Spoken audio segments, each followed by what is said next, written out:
আমরা এখন আসব আদিম যুগের ঘরে। আমাদের গ্রাম, এটা আমাদের গ্রাম ছিল, আমরা এখন পালিয়ে গেছি কলকাতাতে।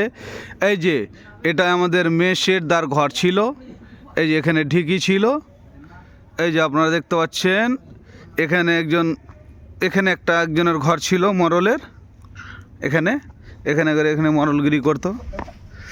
এই যে এখানে আছে আনারুলদার ঘর, এই যে আনারুল বসে আছে। হ্যাঁ, এরাও সবাই পালিয়ে গেছে এখান থেকে, সবাই ছেড়ে ছুড়ে। হ্যাঁ, দেখেন এরা বড় লোক হয়ে গেছে। এই যে এখানে ঠাকুর এখানে মানতো আর কি। এখানে কুম্মাগি করতো, আনারুলের স্ত্রী এসে এখানে কুম্মাতে উঠাতো।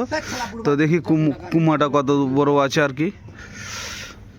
এই যে এখানে ঘরটা করতে করতে কত সুন্দর করে ঘর করেছিল, পালিয়ে গে ঘরটা বাস করেই নি।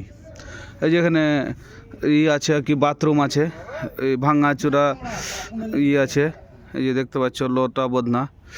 এখানে এখানে এখানে একজনের এই ঘরটাতে বেশি ঝগড়া করতো, ওই লাগে এখানে একলাই ঘর করে থাকে লাগে, একলাই থেকে লাগে। এই যে দেখো, এই তো এখানে আমাদের নদী, এখানে আমাদের ছাগলগুলো এসে জল খাতো। হ্যাঁ, বাঘগুলো এসে জল খেতো। হ্যাঁ, আমরা এখান থেকে পালিয়ে গেছি, আমরা অনেকেই ছিলাম এখানে। নগরে 120 ঘর ছিল।